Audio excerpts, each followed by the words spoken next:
June 12, 1944. 0417 hours. 6 kilometers east of Corentin, France.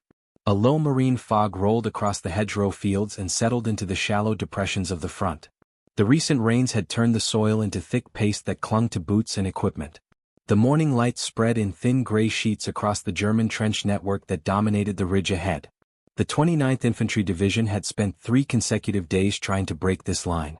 Each attempt ended the same way, with machine gun fire raking the approach lanes and mortar shells dropping into the hedgerow gaps.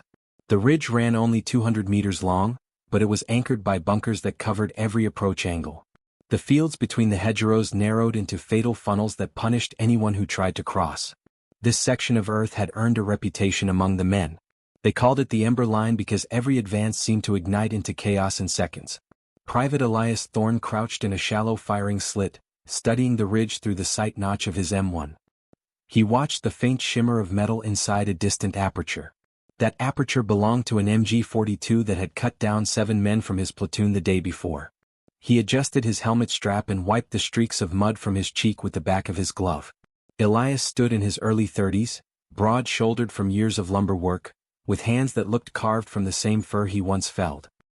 His uniform carried the odor of damp wool, cigarette ash, and resin that lingered on him no matter how many times he washed. The resin smell came from childhood. His father had taken him into the forests of the Pacific Northwest to collect sap from injured pines after storms. Elias knew how to cut into the bark without killing the tree. He knew which seasons produced thicker sap and which burns held strongest scent. The forest had been his classroom. The platoon had spent the night rotating between slit trenches and waterlogged foxholes. Mortars thumped several hundred meters ahead. The Germans fired illumination flares at intervals, sending pale green light across the ridge. Each flare cast long shadows of dead branches and collapsed hedgerow sections. Sergeant Vernon Hale moved along the line, whispering updates. He carried a map with soaked corners and a compass he kept wiping on his sleeve. Hale's face told the story of the last 3 days. Red-rimmed eyes, jaw clenching every few seconds, uniform coated in dried mud. He crouched beside Elias and rested his forearm on the edge of the trench. "They reinforced the dugouts again," Hale said in a low voice. "Command wants another push at dawn. Same route. Same timing." Elias kept his eyes on the ridge. "They will pin us down again." "Command thinks artillery will soften them," Hale replied. 2 batteries firing for 30 minutes. "Artillery can't reach their lower dugouts," Elias said. "The angles are wrong. The shots go long." Hale exhaled slowly. "I know." The platoon had tried grenades, Bangalore torpedoes, and even a flamethrower team. Nothing cracked the deeper shelters. The German bunkers were packed with thick timbers carved from local hedgerow trunks. Some of the entrances were reinforced with soil and stone, deflecting grenade fragments. Elias had watched grenades bounce harmlessly off slanted entrances and roll back into open ground. The flamethrower team managed one burst before a rifleman picked off the operator with a single shot. The trench network behind the ridge extended into multiple communication tunnels. Smoke from burning brush or shells vented through unseen shafts in seconds. Nothing lingered inside long enough to force them out. The company commander, Captain Mallory, had lost 18 men in 48 hours. His face had grown harder with every report. He knew that higher command expected the ridge cleared before the next unit arrived. Mallory had warned that more casualties were inevitable. Command replied that the line needed to move regardless. Elias had overheard the radio exchange. He could hear the tension in Mallory's voice, the suppressed frustration when doctrine failed to match the reality of the ground. Elias picked up a broken branch beside him. The branch had splintered in a clean vertical line. Resin glistened along the edges. He studied the color, a deep amber streak. It reminded him of the resin torches he used to make in Oregon. His father had taught him to mix resin with sawdust when winter storms cut the power to their cabin. The sawdust thickened the mixture, slowed the burn, and produced heavy smoke. Resin alone burned hot and bright but too quick. Mixed with sawdust, it clung to surfaces. Elias had once used the mixture to clear a den of raccoons from an abandoned shed.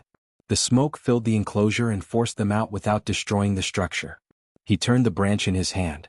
The smell sharpened the memory of those nights in the forest, lanterns swaying, wind slicing through the tops of the pines. He dropped the branch and looked back toward the German position. Hale noticed his expression. "Something on your mind?" Elias swallowed once. "Fragmentation won't do anything to those dugouts. The air inside is trapped. They need something that burns slow and hot. Something that fills the space. Hale stared at him. We don't have incendiaries. We have resin from these trees, Elias said. The sap is thick right now. The shelling injured dozens of pines. The resin is exposed everywhere. Hale frowned. You want to burn them out? Not burn, Elias said quietly. Force them out. Smoke steals oxygen. Resin burns hotter than brush. If we control the mixture, we can fill the dugouts in seconds. Hale's skepticism faded slightly. Elias was not given to reckless ideas. When he spoke, it meant he had thought through every angle. What would you need? Dried resin, sawdust, scraps, anything that holds ignition. Empty tins from rations. We can pack the mixture tight. Hale shook his head. We don't have time for this. We have until dawn, Elias replied. The advance will fail again if we try it their way. Hale ran a hand across his face. Mallory will rip us apart for even suggesting unauthorized munitions. Suggest it after we show it works, Elias said. We need one test. On the abandoned dugout near Sector D. Hale looked down the line. The men sat in silence, listening to distant engines and the slow pop of flares. The fog thickened. The air smelled of earth and pine. Hale finally nodded. Get your materials. One test only. Elias moved down the line, gathering resin clumps from broken trees. He scraped sawdust from a shattered ammunition crate. He collected empty tins from discarded rations. He crushed the resin with the flat of his knife and mixed it carefully, adding sawdust until the mass turned dense and sticky. He packed the mixture into 3 tins and sealed them with bits of rag and mud. Each tin weighed noticeably more than a standard grenade. By 0500 hours, Elias and Hale approached the abandoned dugout. The structure sat 30 meters beyond their outermost line, partially collapsed from previous shelling. They crouched beside the entrance. Elias lit a small coil of cloth soaked in fuel. The flame caught immediately. Elias placed the first tin inside and pulled back. The reaction was immediate. A blast of white and gray smoke rolled out of the entrance. Flames clung to the interior walls. The heat rose in a single upward surge, then sustained itself. The smoke grew thicker, turning into a choking cloud that poured from ventilation cracks. Hale's eyes widened. It works. Elias did not smile. He watched the smoke pattern, the burn rate, the residue. He measured everything in seconds. He counted how long the interior stayed filled. Hale looked at him. Mallory will hate this. He will approve it, Elias said. Because he has no other option. Captain Mallory stood over a field table in a shallow command pit, scanning field notes under a dim lamp that flickered whenever the generator sputtered. His jaw tightened when Hale and Elias approached. Mud streaked Mallory's boots up to the laces and his helmet carried a fresh dent from a ricochet. His voice remained steady, but sleep deprivation hovered behind every word. You two were off the line, Mallory said. Explain. Hale placed one of the resin-packed tins on the table. The tin still carried scorch marks from the test. We ran a controlled burn on an abandoned dugout in Sector D. Mallory's gaze hardened. You executed an unauthorized demolition. No demolition, Hale said. A test. Thorne devised something that may clear the ridge. Mallory raised a brow at Elias. Explain it. Elias stood straight, hands clasped behind him. Sir, standard grenades produce pressure and fragmentation. These bunkers absorb both. Flamethrowers can reach the entrances, but venting shafts remove most of the smoke. Our charges burn at higher temperatures and produce dense smoke that clings to surfaces. It fills an enclosed space faster than the vents can clear it. Mallory's attention shifted to the tin. What is the filler? Pine resin and sawdust, Elias said. Concentrated. Mixed to restrict burn rate so it sustains heat and smoke. Mallory tapped the lid once. You have evidence. Yes, Hale said. We tested one. The structure filled in seconds. Mallory turned away from the table and stared at the ridge through the fog. Machine gun fire cracked intermittently, each burst echoing between hedgerows. How many can you produce? 6 before dawn, Elias answered. More by midday. Mallory weighed the risk. He had already lost too many men. Standard doctrine had yielded nothing but casualties. Command expected movement. Failure again meant another frontal assault in daylight, and daylight meant dead men. Mallory placed both palms on the table. Prepare 6. We attack at 0630 hours. Hale briefed the platoon. Thorne, ensure these charges do not kill my men. They won't, Elias said calmly. The smoke forces movement, not collapse. Mallory nodded once. Get it done. Elias turned toward the crates near the command pit. Resin chunks glowed faintly in the lamplight. He sat on a wooden stool and began grinding them down. The mixture responded exactly how he expected. The resin fused with sawdust until it turned into a heavy tar-like mass. Elias packed each tin with deliberate precision, pressing down with the handle of his knife to eliminate air pockets. Air pockets could result in uneven ignition. Uneven ignition meant reduced smoke volume. While he worked, Hale briefed the men. They gathered in a half-circle around him, helmets tilted forward against the drizzle.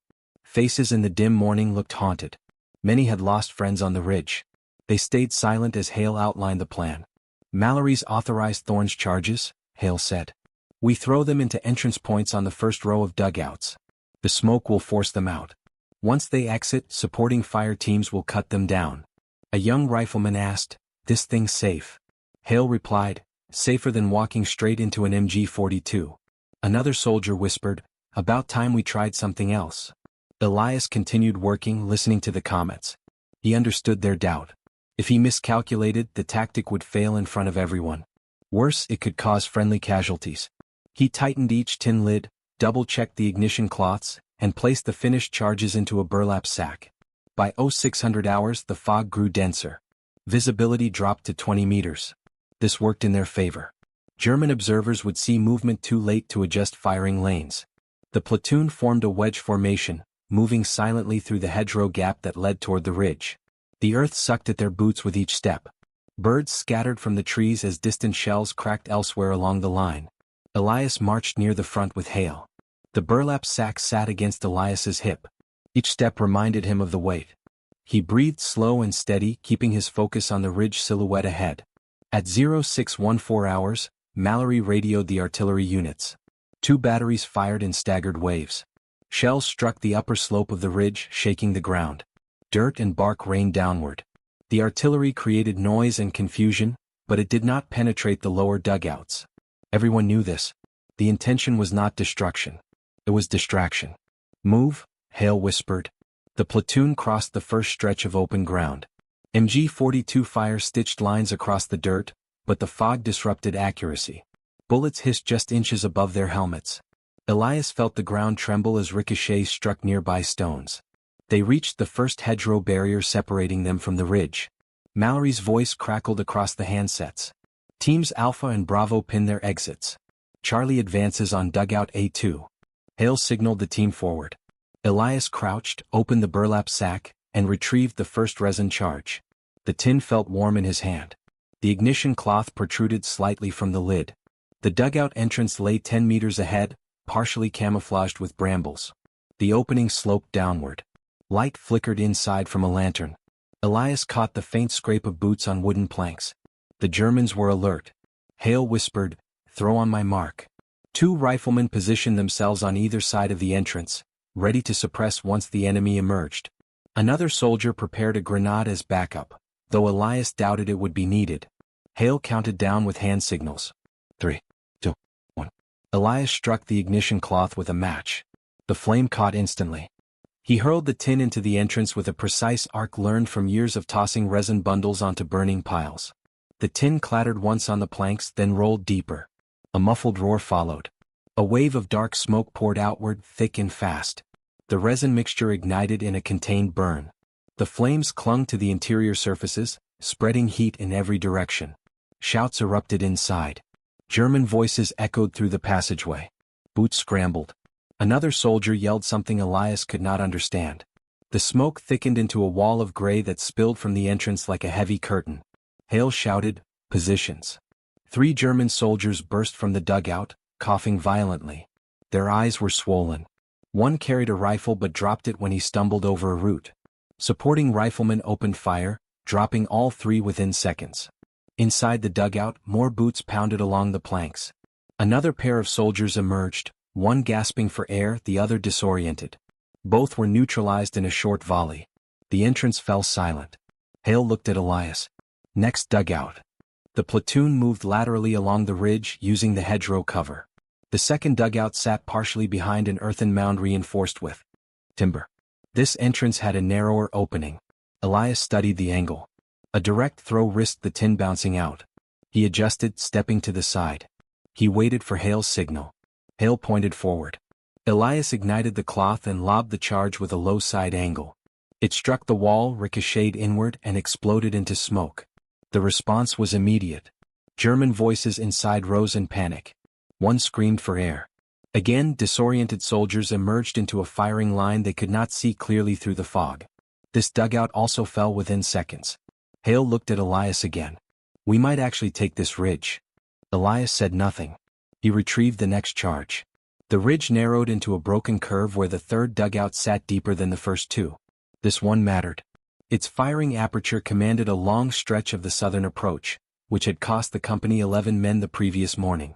The Germans inside had fortified it with 2 layers of timber and a secondary blast door. Elias paused, studying the ground. The entrance sat lower than expected, angled to deflect grenades.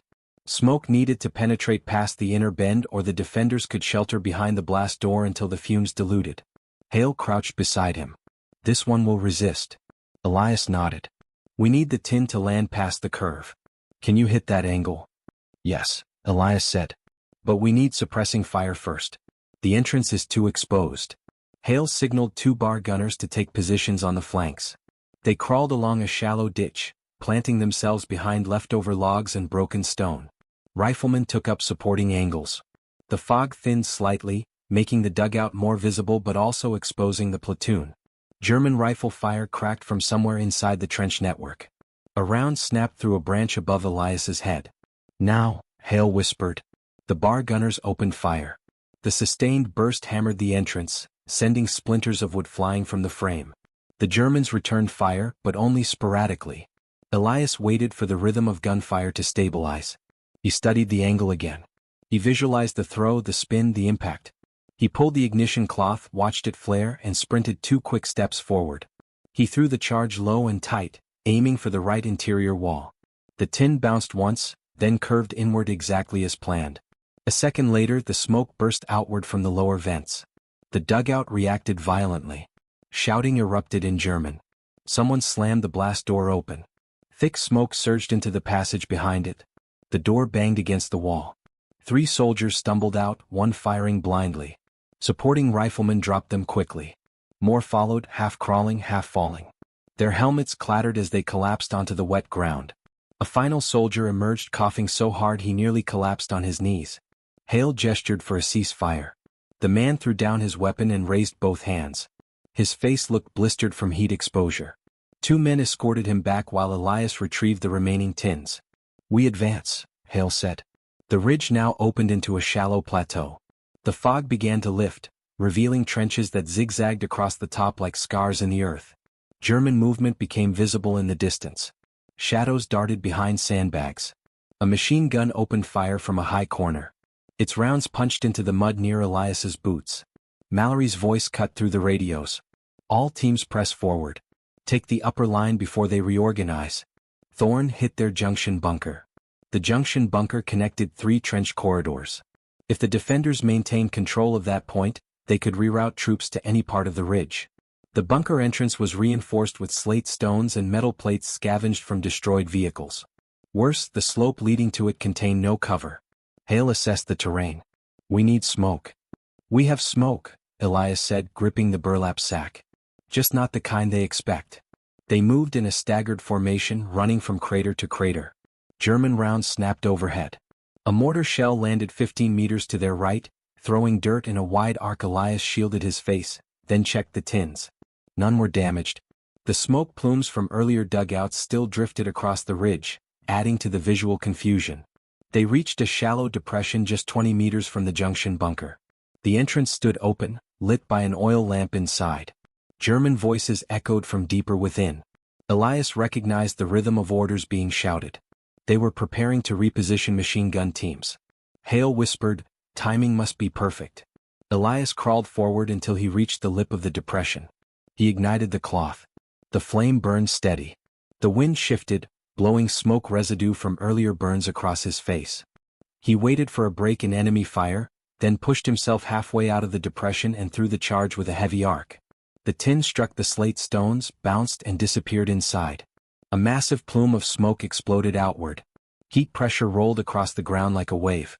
The bunker interior filled instantly. German soldiers yelled in panic. Someone inside knocked over the oil lamp, adding a spill of flame to the chaos. The exit became a choke point as men tried to escape while coughing violently. Several collapsed in the doorway, blocking others behind them. Hale signaled the bar gunners. They poured fire into the exit, clearing the choke point in seconds. More soldiers stumbled out and fell to riflemen posted along the flanks. Within 1 minute, the bunker fell silent. Mallory arrived moments later with 2 runners. He surveyed the scene. Smoke rose in dark columns. The fog mixed with it, creating low drifting clouds that clung to the ground. "What is their status?" Mallory asked. "Neutralized," Hale replied. Mallory turned to Elias. "Your charges did more in 20 minutes than artillery did in 12 hours. Elias said nothing. He watched smoke seep from the bunker roof vents. He counted how long it lasted. He memorized how fast oxygen depletion forced movement. These observations mattered for the next phase. A burst of rifle fire cut across the ridge from the northern flank. German reinforcements had emerged from a secondary line and opened a counterattack. The platoon scattered into cover. Grenades arced through the air. One exploded near a rifleman, injuring him in the shoulder. Hale dragged him behind a stone ridge. Mallory shouted over the gunfire. "They are regrouping. They want the ridge back." Elias knelt behind a fallen log. He scanned the terrain. The secondary line contained 3 shallow dugouts. They were closer to the surface and lacked heavy reinforcement. Smoke charges could flush them quickly. But throwing distance was longer. Accuracy would be harder under fire. Hale crawled to Elias. "Can you reach those dugouts?" "Yes," Elias answered. "But I need covering fire for each throw." "You will get it," Hale said. He signaled 2 squads to flank left and right, creating crossfire lanes. Elias checked the remaining tins. 2 left. Enough to break the counterattack if both landed correctly. "On your count," Hale said. Elias timed the enemy bursts. The MG-42 fired in 5-second intervals. After each burst, the gunner paused to reload or reposition. That pause created the throwing window. The MG-42 opened fire. 5 seconds. 6. 7. It stopped. Elias lit the first cloth and rose halfway from cover. He threw the tin with a long overhead arc. It spun once, twice, then dropped directly into the first dugout. Smoke erupted instantly. German soldiers scrambled out, gasping for air. Riflemen intercepted them with disciplined fire. Elias pulled the last tin. The MG-42 resumed firing. He waited. The bursts hammered the stone beside him, sending fragments into the air. He turned his head aside to avoid debris. The gun stopped again. Elias ignited the final cloth. The flames sputtered in the wind, then stabilized. He threw the tin low, letting it skip along the dirt toward the final dugout. It disappeared inside. A final column of smoke surged upward. The northern resistance began to crumble as disoriented soldiers emerged into a firing line they could not escape. Hale exhaled. "The ridge is ours." Mallory radioed command. "Ember line taken. Minimal friendly casualties. Enemy positions cleared." Elias sat down on the damp earth. Resin smoke drifted past his face in slow ribbons. He watched it rise, thin, then dissolve into the morning air. The ridge finally fell quiet as the last pockets of resistance collapsed. Smoke drifted above the trenches in wavering sheets that clung to the broken earth. The scattered fires inside the dugouts glowed with low amber light, caused not by flames spreading outward but by the resin mixture still smoldering on interior timbers. The plateau held an eerie stillness that contrasted with the chaos of 30 minutes earlier. The platoon regrouped near a shallow cluster of craters that now served as temporary cover. Men checked their weapons. Some bandaged minor shrapnel wounds. Others simply stared at the ground, processing the shock of finally taking the position that had repelled them for days. Mallory crouched beside a torn map spread over a crate. He examined the newly secured terrain. Hale stood beside him, giving periodic updates. Elias kept a small distance. He knelt near the burlap sack. It held only soot and residue now. No tins remained. Smoke lingered on his gloves. A faint scent of pine resin hung in the cold morning wind. Mallory eventually called Elias over. "Thorn." Elias approached, boots sinking into soft mud. Mallory tapped the map. "Your charges broke 3 strong points, flushed 2 trench lines and cleared a junction bunker. Casualties were lower than any assault this division has run in weeks." Elias nodded once. "The mixture produces low pressure but high thermal output. Dugouts built with organic material burn quickly at those temperatures. Mallory studied him. You realize command will ask how this was done. Elias remained silent. Mallory continued, they will want a repeatable method. Something they can use across the line. Elias finally responded. It can be replicated. Resin from damaged pines is common here. The mixture ratio must be precise, or the smoke will thin. The sawdust must stay dry. Ignition must be placed on the upper surface of the tin interior. Mallory gestured at the smoke columns rising from the dugouts. You think like an engineer. I think like a woodsman, Elias said. Mallory gave a short nod. Get some rest. We regroup in an hour. Elias moved away from the command cluster and walked to the ridge's edge. The ground sloped downward in uneven layers. He watched the valley below as light grew stronger. The fog thinned in slow fragments. Birds returned hesitantly to the trees. A faint breeze carried the mixed scent of wet soil, resin, and gunpowder. Hale approached, stepping over a collapsed timber that once formed part of a German firing platform. You did something rare today. Elias shook his head. I made smoke. Hale sat on the log beside him. You saved men. That is rare. Elias did not respond. He kept watching the valley. Moments later, a runner scrambled toward them from Mallory's position. He carried a field pad and looked out of breath. Orders from battalion, he said. Recon reports enemy fallback positions are forming north of the ridge. They want us ready to push again. Hale frowned. When? Within 2 hours, the runner said. They want fast exploitation before the enemy digs in. Elias looked back toward the trenches he had just cleared. Smoke still drifted from some entrances. The resin charge burn time lasted longer in the deeper bunkers. He noted the rate of dissipation, the color change from thick gray to pale white. The mixture behaved consistently. Hale asked the runner, any intelligence on their fallback trenches? Less fortified, the runner replied. But they have deeper pockets on the left flank. Battalion wants those cleared early. Elias considered this. Do they lie near pine clusters? The runner blinked. Pine clusters. Hale smirked. Don't worry. That is his way of asking if resin is available. The runner pointed to the rough map. There are forest patches near the left flank. Hale turned to Elias. You want to make more charges? Yes, Elias said. But we need time for collection. We have 90 minutes, Hale replied. Move. Elias rose. His legs felt heavy from the earlier assault, but he ignored the fatigue. He moved toward the forest patch visible beyond the left side of the ridge. 2 riflemen followed with empty ration tins and small canvas sacks. The forest edge showed signs of artillery impact. Several pines had been sheared in half. Resin bled from deep gashes in the trunks, forming thick amber trails that hardened on contact with cold air. Elias placed his palm against one of the cuts. Resin stuck to his gloves. The consistency was ideal. He scraped it carefully using a small flat blade. The rifleman collected the chunks into the sacks. Within 20 minutes they had gathered enough resin for 8 charges. Elias checked the sawdust supply. There was enough from the shattered equipment crates near the command pit. He directed the rifleman to return with the resin. He stayed momentarily to inspect the density of resin from a second tree line. Some of it was too thin. He discarded it. Only the darker amber resin burned with the heat necessary to overwhelm dugout ventilation. When Elias returned to the ridge, Hale had already set up a small work area beside an overturned German ammunition chest. Elias sat and began grinding the resin again. He mixed it with sawdust in careful increments. Each batch turned dense and sticky. He pressed it into tins and sealed them with rags. 8 new charges lay in a row by the time Mallory arrived again.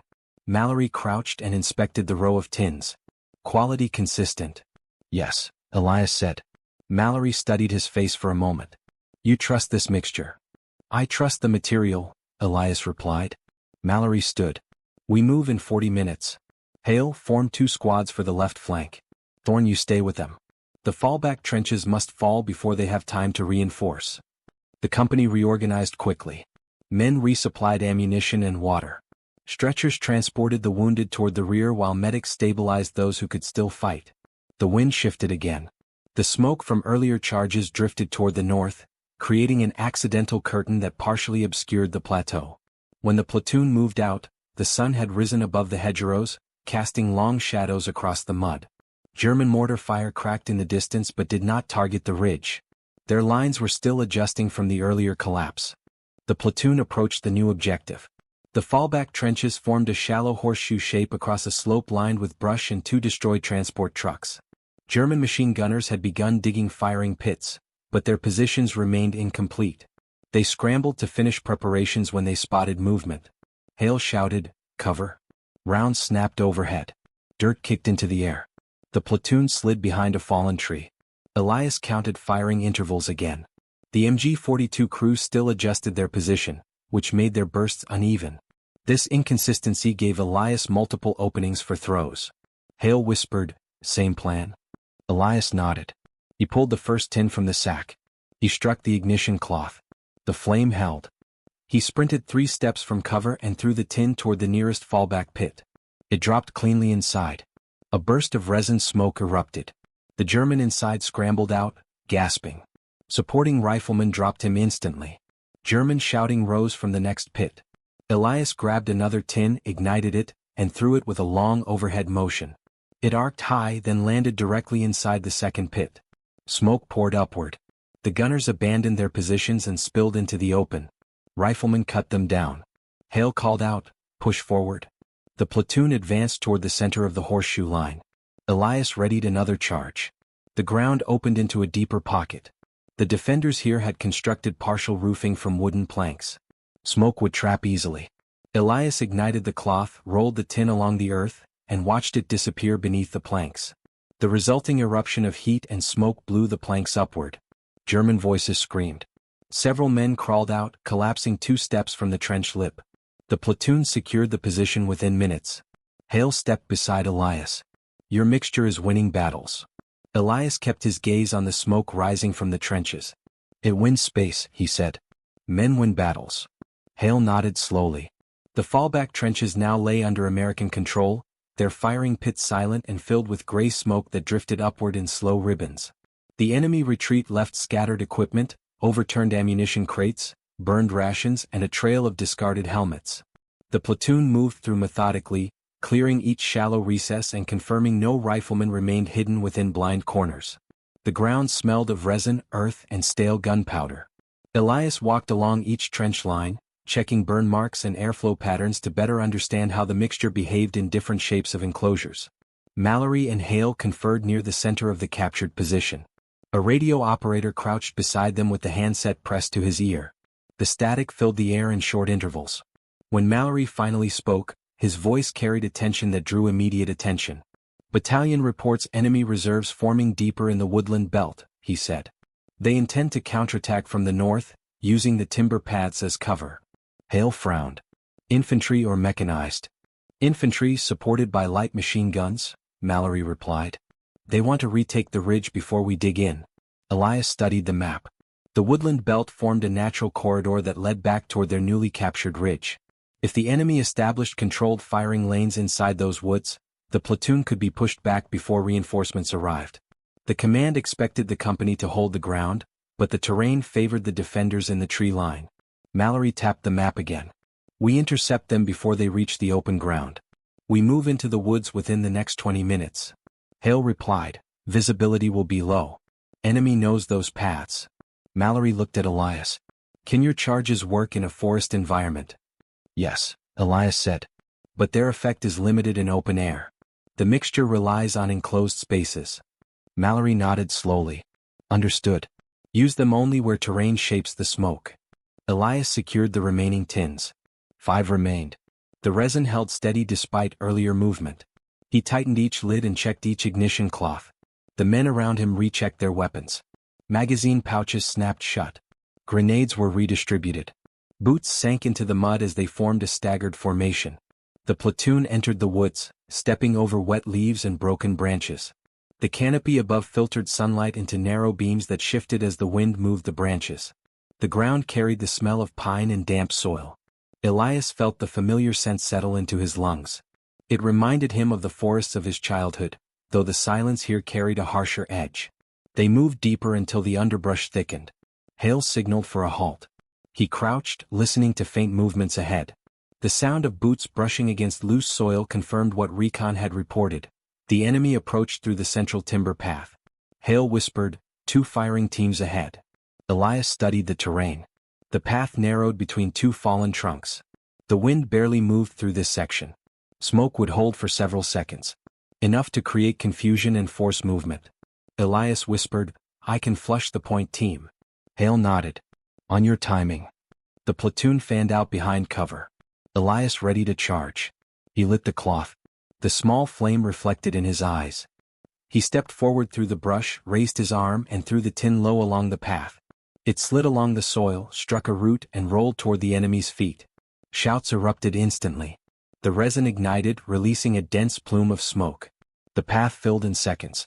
German soldiers coughed violently and stumbled backward. The reduced visibility disrupted their firing lanes. Riflemen from Elias's platoon opened fire as the enemy tried to retreat from the smoke. One German soldier fell into the brush. Another collapsed near a fallen trunk. Two more tried to escape the choke point and were quickly intercepted. Hale whispered sharply, "Advance." The platoon pushed through the smoke-filled path. Elias kept eyes on the movement of wind across the clearing. The next cluster of trees narrowed even more, forming a natural funnel. The enemy would likely establish their second firing team there. Mallory approached from behind. "They will set up a blocking position at the next bend. Expect a machine gun." Elias observed the bend. Shadows shifted. Occasional glints of metal betrayed the presence of a weapon being positioned. The funnel created an enclosed lane where smoke would hold. Elias prepared another charge. He knelt, scraped away loose soil to check wind direction, then lit the ignition cloth. Hale whispered, "Ready?" Elias threw the tin with a tight arc. It hit a moss-covered stone and tumbled into the narrow corridor. A burst of heat followed, then thick smoke that spread along the ground. The machine gunners shouted in panic. One tried to fire blind but the rounds went high into the canopy. Riflemen flanking both sides of the path fired precisely. The machine gun team collapsed within moments. More enemy soldiers emerged from behind them, confused by smoke and gunfire. They too fell quickly. Mallory signaled forward. "Clear the next section." The platoon pressed deeper. The woods opened into a small clearing where three interconnected dugouts sat hidden beneath layered branches. These were newly constructed fallback shelters. Their roofing used timber and brush, but the entrances formed narrow tunnels reinforced with soil. Elias understood immediately that these structures could trap smoke far better than open paths. Hale approached Elias. "Can you hit all three?" "Yes," Elias said. "But we need to coordinate throws. Each path must be blocked before they escape." Mallory pointed to the clearing. "We split into 3 teams. Each team supports one throw. We press in once smoke forces movement." Elias distributed the last 3 charges among himself and 2 volunteers. He kept the most complex dugout for himself. The entrance angle was narrow. The tin needed to land deep to be effective. He positioned himself behind a fallen log. Hale raised his hand. "Ready?" Hale whisper called. Elias lit his cloth at the same moment as the others. 3 flames flickered through the clearing. Hale dropped his hand. They threw. All 3 tins landed inside their respective entrances. 3 bursts of smoke erupted simultaneously. The dugouts filled with thick swirling gray. Within seconds, enemy soldiers tumbled out, blinded and coughing. Riflemen fired in controlled bursts. Some Germans tried to climb over the dugout roofs but collapsed from lack of oxygen before reaching full cover. The clearing fell silent after less than a minute. Smoke hung like a lingering veil. The platoon stepped through cautiously, checking each dugout. All were empty. Mallory stood in the center of the clearing. He looked at Elias and the volunteers who had thrown the charges. "We hold the woods now. Their counterattack is broken." Elias wiped smoke residue from his gloves. "They will not attempt another here." Mallory nodded. "Your work reshaped this fight. Battalion will want full documentation." Elias stared at the fading smoke. "Document the ground." "Not me." Hale stepped beside him. "This was your ground today." Elias did not answer. They regrouped at the treeline. The path back toward the ridge showed the scattered effects of earlier fighting. Resin smoke drifted in thin lines that dissolved into the sunlight filtering through the branches. The forest fell quiet. The counterattack had failed. But Elias knew the story was not finished. The sun climbed higher above the ridge as the company dug into new defensive positions. Engineers arrived with shovels, sandbags, and coils of barbed wire. Medics moved through the lines, checking the wounded, tagging those needing evacuation, and stabilizing the ones who could still fight. The air held the faint smell of resin long after the last charge had burned out. Gray trails drifted between the trees like reminders of the morning's work. Elias sat on an overturned ammunition crate near the ridge's center. He cleaned the residue from his gloves, scraping away the hardened resin that clung to the fabric. His hands ached from the repeated grinding and packing of mixture, but he showed no sign of fatigue. He watched the men work, watched the smoke dissipate from the trilene, and let his breathing settle. Hale approached with 2 tin cups of water. "You should drink," Hale said. Elias took a sip. "They will study what happened today." "They should," Hale replied. "What you built changed everything. You turned dugouts into traps." Elias set the cup down. "My father used to say resin remembers heat. It clings to what it touches." Hale looked at him. "And today it clung to an entire ridge." Mallory approached from behind. He carried a clipboard filled with reports. His helmet still had streaks of ash. He lowered himself onto a rock beside them. "Battalion wants every detail," Mallory said. "Mixture ratios, burn times, ignition methods. They want to reproduce your charges for the entire sector." Elias looked at the clipboard. "If they use it wrong, they will hurt themselves." Mallory nodded.